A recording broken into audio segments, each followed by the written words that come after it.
Hi everyone, today it's another fine day and guess who's in the building? Mr. Share people that thing. Come Mr. on, Aaron, I was welcome kind to of that. Toride. Thank you, Uh, Nasako. Tell us a little bit about Eric because so many people know you as the guy who is always there to support, share. Eric S Bannav. Mm-hmm. Real name's Eric Bannav Tiswizeka. Mm-hmm. Well, well, the support is very intentional. Before we go to that part, I want to know where you were born, schooling, a little bit of that. I was born in Kumbu. Mm-hmm. I went to primary school, nursery school in Bastos, nursery school Bastos, primary school Bastos. Then went to Secret from 1 to Form 5, went to Lycée Bamenda. That's how I became a chopper. So I always talk about choppers. Mm-hmm. Went to SWA. Mm-hmm. From SWA, I worked in several places in Cameroon. Mm-hmm. One thing led to the other, then I found myself in the media. Mm-hmm. And we've always been using Facebook to Push things. push things here. So So when, right what, from 2000 and, yeah, like 2009. by the way, what is media to you? Oh, media is a communication tool. Mm-hmm. Media in general. Mm-hmm. Then social media is like a decentralized communication tool Mm-hmm. where you can voice your opinions as you want, uncensored opinions. Mm-hmm. But depending on where you are, you need You to be have, very yeah. careful. Like right now, with the situation we have, it's not more uncensored opinions that you can just voice out, Mm-hmm. especially if you're in Cameroon. Mm-hmm. But yeah, we can say whatever we want. Yeah. So that's how I see media in general, then social media as a decentralized. So many people actually admire what you do on social media, share Cameroonian stuff, be it music, like you support everyone. Why do you think it's important for you to be that person? Well, I don't know. I think like I always tell one of my junior sister, Clary Bounds, I'm embarrassed when people make a hell out of the sharing Mm-hmm. because the sharing is first of all for myself. Mm-hmm. Like when I used to work, when I just got here, I used to work on CVS, Mm-hmm. so you know how it is out there. Mm-hmm. You, you do something, you're on your phone, you Mm-hmm. see something that is important, you share it so that Mm-hmm. when you after work, you come back And and try to trace follow it up, on your yeah. wall. Yeah, that's how I got into sharing stuff. Mm-hmm. Then when the crisis started, I discovered that there are a lot of Anglophones doing music from Boyan. Mm-hmm.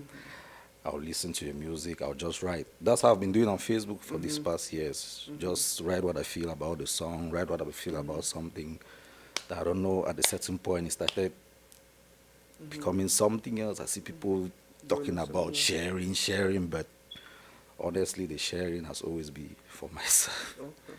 Yeah, like I can just listen to a song, I feel something good about the song.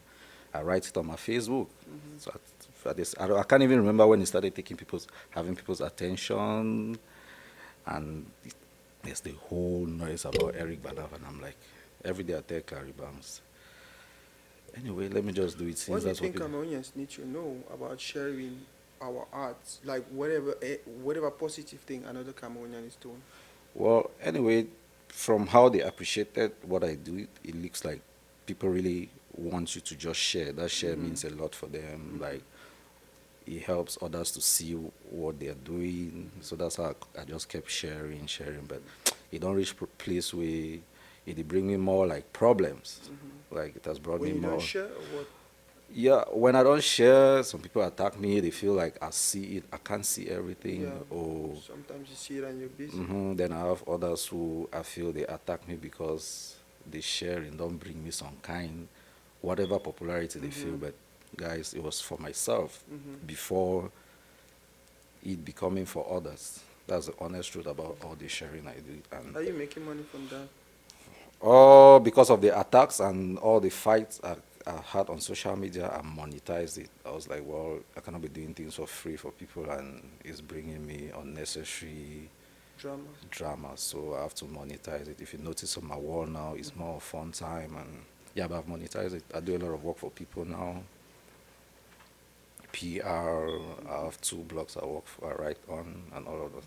But I do more of black empowerment now. I'm doing a lot of research and reading on that. So recently, I discovered you have a page. Tell us about the page. Eric S. Sorry. Eric Bannav, Yeah. Bannav is, yeah, What is it all about? Yeah. that page is still another mistake. I was trying to post a picture from my IG to my Facebook, and he created that page. And I was like, oh, shit, What am I gonna do? what am I gonna do? I think I told Lafla one day, and she was laughing about it. I was like, what am I gonna do? Okay, like, but this thing I've never really tried to make any big deal out of it. I was Mhm. just, as you do for some work where you Mhm. get time. I was Yeah. doing security, Yeah. so I was like, rather than sleeping, Sleep. You just stay on your phone. yes, let's stay on Mhm. my phone, Share listen to things. songs, Yeah. share things. That's how I got into this level. So it's always just What is the on plan for. biggest? What is the biggest lesson you've learned from being this social media person? I've learned so many lessons business wise. Especially, I've learned how our people take people for granted. Mhm. The little service that people do. Do Yeah. I don't know if it's our people or it's the world, how people take free okay? Our service. people exaggerated. Yeah, how people take free service for granted. Granted. Yeah, that's a lesson I learned. So if you were to um, talk to our people with regards to that, what will you tell them? I mean, we have a lot of people out here who are willing to support, Mhm. just support. Like Okay. presently with the situation we're going through, Going through. we have a lot of people who want to help, but when they look at our Facebook, they see more of drama. Drama. It scares them away. That's true. Like, I have this very good friend of mine. It's a childhood friend. Mhm. One day she came to Dallas here, and I was asking her, but with all this your talent, what, why are you staying behind? She's Mhm. like, I don't Facebook's, wanna do yeah, much. Facebook's person fit call shooting will no be for Facebook. I'm like, Mhm. what are you gonna do? So it revolted me more. That's why I Mhm. was like, what are those doing all these things on Mhm. Facebook until my own can reach a sick person? So I was like, oh, this is probably what she was talking about. And if even La Mirage, Mhm. I think I used to tell her, Mirage, you do a lot of work behind the scenes. Why are you Mhm. staying behind? It's the Mhm. same thing. Fierce Pacific and cause Coach shooting you. way, be. So I was Mhm. like, there's something, Yeah. because I never used to see it Mhm. until it happened You for, happen to. yeah. So it looks like people need to stop taking what others do for granted. There are Mhm. others who need those services. Mhm. I met one of my cousins. He's into real estate. He Mhm. told me he built his business on Facebook. Mhm. So it's actually a good tool, Mhm. social media in general and Facebook. And I have some of my young people Mhm. showing me how to use the Facebook. Mhm. So I was like, wow, so what have I been doing here? Mhm. So that's how I moved from relaxing on Facebook at work to Monetizing. discovering, yeah. Mhm. So another message I'll tell people like, help. You never know where it can take you to. Take. Help others, yeah. Help others. If what you can offer is the share button, share. You don't lose anything. The industry. Where do you think the industry will be in 10 years? Man, the industry. I think the hype. I always say this. It looks like they like overhype our artists, and then Mhm. they You forgot don't. some realities, Mhm. some showbiz realities. Mhm. But it is catching up with all of us now. Mhm. All of us, not only them, Mhm. Them the artists, the media people, people, the fans. yes, the fans. We have to go back to the drawing board, all of us, and do something about it. So, what do you think would be an instant solution? Let's stop monotony. Let's try to be more creative. Mhm. All of us, the media. Let's also anticipate, Mhm. proactive. Let's not think in time t plus one. Let's think in time t minus one. Do you believe in support your own, the ideology?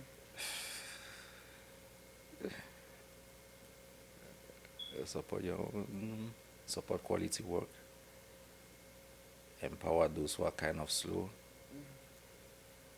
Mhm. and encourage those who need the who need the support. You know, if you talk some one thing about some money project, the way our artists are, you just give up. That's why I slow down on the critics sometimes. Because those young artists, if you criticize them, if you just feel, but especially when they are looking up to you, when your platform is big and they do a little something, you say something bad about it. I always say, let's do like moderate criticism or adapted criticism. Like when you mix it, some game that I ever play, I'm like, I feel they talk about it and blow.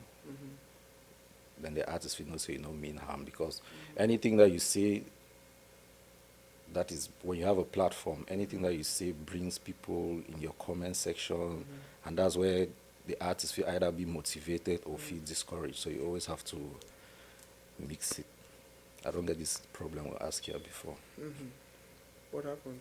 You said Well, something into Yeah, I said something, and there's people were trying to fight her, who are fighting her. They came into my comment section, and I didn't appreciate that. Either I said the person they still vex with me till today, but I'm like, I don't bring. If I say something about an artist, stay on what I'm talking about. Don't bring her color, complexion, or we're talking music. Yeah. So I feel like the industry is 10 years old because I consider industry from the day Jovi dropped "Don't For Quad." For me, that was when everything was like everything moved from back then to now.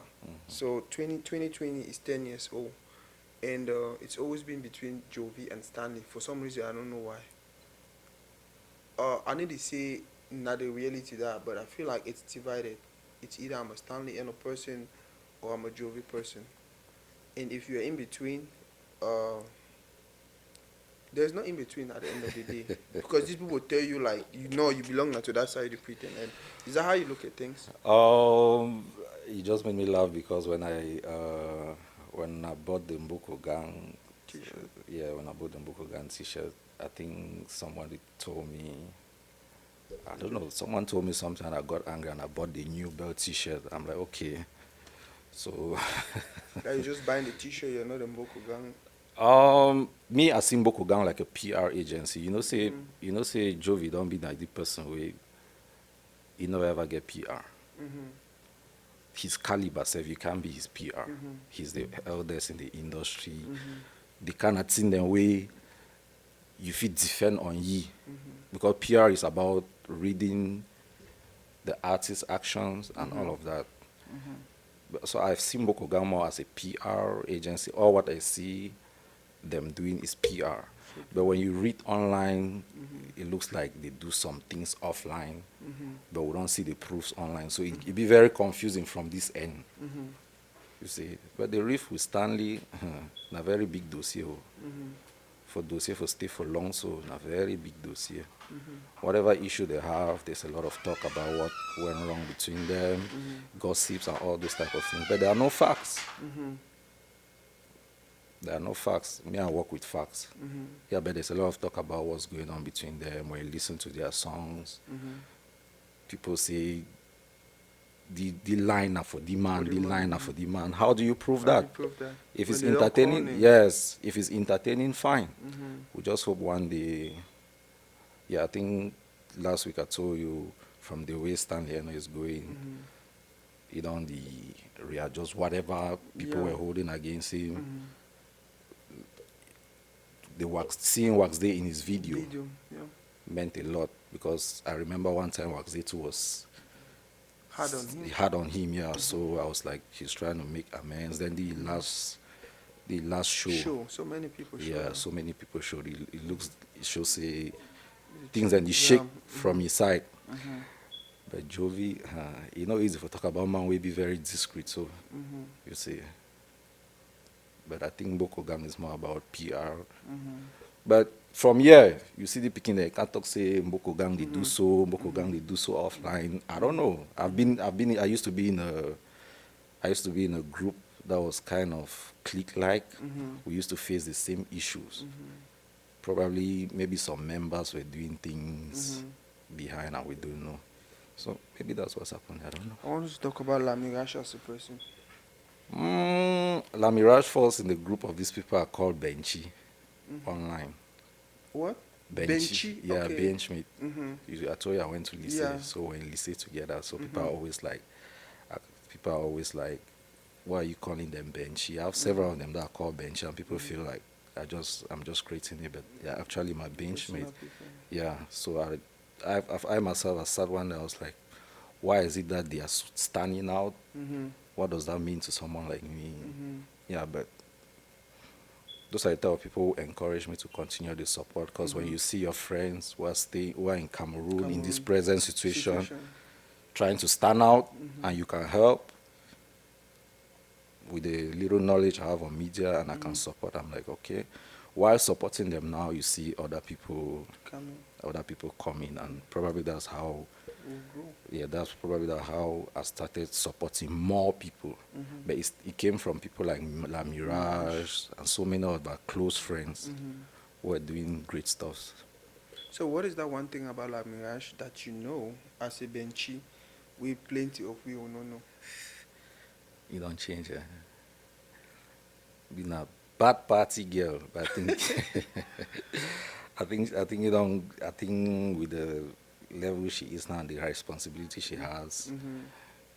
I'm always telling her these kids in Bokugan, do they even know you? Like Mm-hmm. I see the young you in them, so Mm-hmm. just tolerate them and all those Mm-hmm. type of things. Yeah, but she's doing a great job. She's doing wonderful. She's a very good PR. It's not So. even from Mm-hmm. now. Mm-hmm. She has been PRing for so many artists behind the scene, Okay. and she has a business too. So she's doing great. I know you have a working relationship with La Fleur. And Yeah, I think La Fleur, she actually came up to me and told me one day if I see her going astray, mm-hmm. I should not hesitate to Call her. correct her. Yeah. Yeah, and I was like, "Are you sure? You know Mm-hmm. my own style?" She's Mm-hmm. like, "Yes." So that's how we became. I think I always feel like I doubt if my daughter is gonna ever do something like that to me. So that's Mm-hmm. the special relationship I have with La Fleur, and I tried my best. Been trying my best. So so many I think she does PR for artists. Yeah, she's PR for Young Holiday. Mm-hmm. I mean, I used to. They have a trio: Mm-hmm. Lafleur, Bella, and Elian. Mm-hmm. So when I knew their ages, I was like, damn, these girls are S- handling Yeah. the careers of these artists. Mm-hmm. So I started, all thing for Facebook, they ever Mm-hmm. start now will fight. Fine. Yeah. Yeah, then I start instead, they encourage Casually. them. Yeah. Yeah, yeah, yeah. So those are my girls. I So actually love what they do. why do you think La Fleur? Because for me, I feel like she stands out. Like any day, any time, I feel like she stands. Why do you think she's different from every other PR we have out there? She's a good writer. And she's smart. Yeah, she's a very good writer. I think she stands out because she writes more on Facebook. Mm-hmm. I think he blocked the camera. I don't know that he blocked the Raby Ready. Mm-hmm. Yeah, she writes. She's a very good writer. So if you had something to say to La Fleur, what would it be? In public, because I know you guys have your inbox conversations all the time. So if you wanted to say something to her in public, what would it be? Um, After. Keep working hard. Mm-hmm. Work harder. Because she has a lot of potential. You have a lot of potential. Okay, so what's the future for Mr. Eric? Like I told you, how I got to what I'm doing on Doing Facebook yeah, today is inspired by what people back home are doing, doing especially with the crisis yeah. situation. You notice I focus only on Anglophone artists Mm-hmm. because it was timely that as we are having a crisis, Mm-hmm. let's empower those Our who people. are Yeah. trying to do something like the Mm-hmm. entrepreneurs, the artists, because in my mind, Mm-hmm. I told myself, if the situation changes, wherever they would have been, that their resources go build back the Mm-hmm. community. So Mm-hmm. that's why I always tell myself that's Mm-hmm. how I kept doing what I was doing Doing. in here. So um, now I feel like let me focus on the land that is blessing me to Mm-hmm. help like the minorities in Mm-hmm. their fights, Mm-hmm. black empowerment and all of that. Yeah, so Mm-hmm. I'm doing a lot of research and reading on that. Mm-hmm. See how I can join the black struggle because I think I can learn from here Mm-hmm. and Take the yeah take the message back back home. home. Like, yeah, that's what I feel. That's Man, you're one. doing a good job. Thank you very much for coming. I feel like we can start a podcast if you have time. We'll talk Sure, about sure. it. I'll talk about And so many things. Hot topics. Maybe thank don't you, go. If it cause fire, we'll go course back too. Because me too, I know how to course back too. thank you very much for coming. And that was Eric S Bannav on Toridi.